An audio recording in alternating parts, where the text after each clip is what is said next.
বিষয়টা খুবই খারাপ।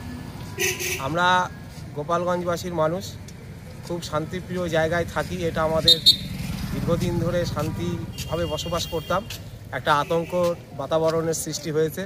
জানি না এখন প্রশাসন যদি এটাকে উদ্ধার করতে পারে, আশা করি প্রশাসনের উপরে আমাদের আস্থা আছে, উদ্ধার করবে।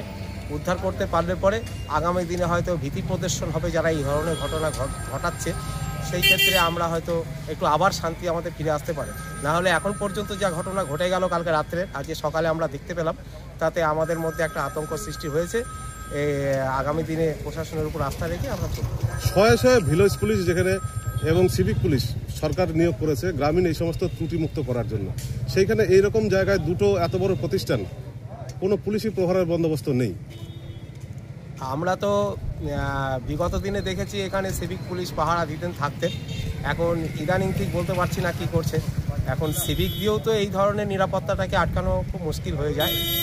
তো প্রশাসনের একটা পেট্রোল ডিউটি, যেটা পুলিশ প্রশাসন রাত্রিবেলা করে পেট্রোল ডিউটিতে বাড়ায়, আমরা অনুরোধ রাখবো প্রশাসনের কাছে ওনারা আরেকটু বেশি করে পেট্রোল ডিউটিটা করুন, তাহলে হয়তো আমরা নিরাপত্তা থাকতে পারি। আপনি একজন এখানকার গ্রাহক, এই ব্যাংকের গ্রাহক, কোনোভাবে কি আপনার আতঙ্কে আছে? হ্যাঁ, আতঙ্ক তো অবশ্যই একটা সৃষ্টি হয়েছে। আগামী দিনে এখন গতকালকে রাত্রের ঘটনা ঘটেছে, আগামী দিনে দিনের বেলাও ঘটনা ঘটতে পারে। বিভিন্ন জায়গায় পেপার পত্রিকায় আমরা দেখে থাকি এদিক ওদিকে দিনের বেলাও ঘটনা ঘটে।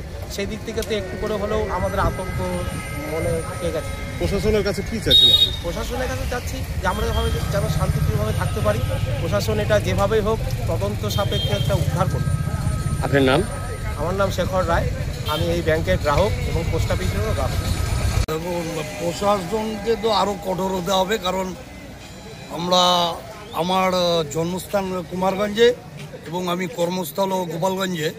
পোস্ট অফিস ব্যাংকে এরকম আমরা কোনোদিন শুনিনি। তো যাই হোক, এরকম একটা দুর্ভাগ্যজনক ঘটনা ঘটেছে। আমরা প্রশাসনকে বলছি যে আপনারা তদন্ত করুন এবং আগামী দিনে যাতে এরকম ঘটনা আরও অফিস আদালত আছে না হয় সেদিকে আপনাদের দৃষ্টি রাখতে হবে। নাইট পেট্রোলিংয়ের ব্যবস্থা আরও বাড়াতে হবে। সিভিককে আমার মনে হয় নাইট ডিউটিতে মোতায়েন করা উচিত, কারণ আমার যতটুকু জানা নাইটে ওদের সিভিক থাকে না। আচ্ছা, আপনার ব্যাংক, একটা ব্যাংক পাশেই আছে, পাশেই পোস্ট অফিস, আপনি কি মনে করছেন যে ব্যাংকেও খোয়া গেছে কিছু অর্থ বা পোস্ট অফিসে? আমি ব্যাংকেরটা ঠিক বলতে পারবো না, তবে মনে হয় ব্যাংকেরও ভুল পড়ে। তবে আমাদের পোস্ট অফিসে কোনো টাকা পয়সা নষ্ট হয়নি, একটু জিনিসপত্রের ক্ষতি হয়েছে, সেটা ঊর্ধ্বতন কর্তৃপক্ষকে জানানো হয়েছে, আসলে ঠিক হবে। একটা রাষ্ট্রায়ত্ত ব্যাংক, পাশে একটি পোস্ট অফিস, এখানে কি কোনো সিভিক ডিউটিতে থাকে না? দিনের বেলা দেখি, রাত্রেবেলা আমরা তো 7টা সাড়ে 7টায় বেরিয়ে যাই, তারপরে তো আমরা লক্ষ্য করি না থাকে কিনা, আমরা যে যার মতো কর্মস্থল থেকে বাড়ি চলে যাই। সকালে আমরা ওই 9:30 পৌনে 10টার দিকে এসেছিলাম, তখন তো দেখেছি যে প্রথমে নজরে পড়েছে এই তারটা কাটা ছিল, তো ওটা দেখে একটু পড়েছে। তো তারপর ব্রাঞ্চ খুলে দেখলাম যে ভিতরে ভাঙা টাঙা পড়েছে। কোন দিক দিয়ে ঢুকেছে বুঝতে পারছি না, ওটা তো এখন পুলিশই বলতে পারবেন। এমনি এসেছেন, দেখা যাক কী হয়। ক্ষয়ক্ষতি কিছু ঘটেছে? এখনও পুরোপুরি ক্লিয়ার নয় পিকচারটা, আমরা চেষ্টা করছি কী হচ্ছে। এইরকম পোর্স এলাকায় এই ধরনের একটা দুঃসাহসিক ঘটনা কিভাবে দেখছেন বিষয়টা?